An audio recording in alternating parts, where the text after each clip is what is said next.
Hi friends, இது என்ன வீடியோனா, நேற்று சீவி வச்ச பொட்டேட்டோ சிப்ஸ் எல்லாம் இந்த பாருங்க 10 கிலோ சீவி வச்சோம்ல, இது ஃபுல்லாக இருந்தது. அது காலையிலே எழுந்திரிச்சு அவிச்சு காய வச்சு ஒன்று ஒன்றா காய வைக்கணும்.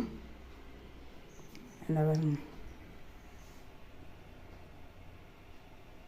வச்சிட்ருக்கேன்.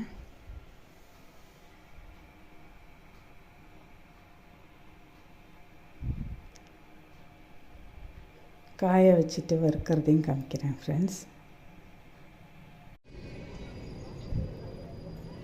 இங்கே பாருங்கள் ஃப்ரெண்ட்ஸ், பொட்டேட்டோ சிப்ஸ் பண்ணி இந்த மாதிரி ஒன்று ஒன்றா எடுத்து தனித்தனியாக மொட்டை மாடியில் காய வச்சாச்சு. ஃபஸ்ட்டு அந்த ப்ளூ சாரீலையும் போட்டு இன்னொரு மேலே ஒரு லேயர் போட்டு முடியாச்சு. இது ரெண்டும் மூடணும், இன்னுமே தான் இன்னும் கொஞ்சோண்டு இருக்குது போடுறதுக்கு பாக்கி. இப்படி தனித்தனியாக எடுத்து வச்சா தான் சிப்ஸ் நல்லா வரும். அதனால் காலையிலே அவிச்சு வெயில் வரத்துக்குள்ளே எல்லாத்தையும் தனித்தனியாக எடுத்து வச்சாச்சு ஃப்ரெண்ட்ஸ். வறுத்துட்டு காமிக்கிறேன். அடுத்தது காஞ்சதும் வறுத்து காமிக்கிறேன்.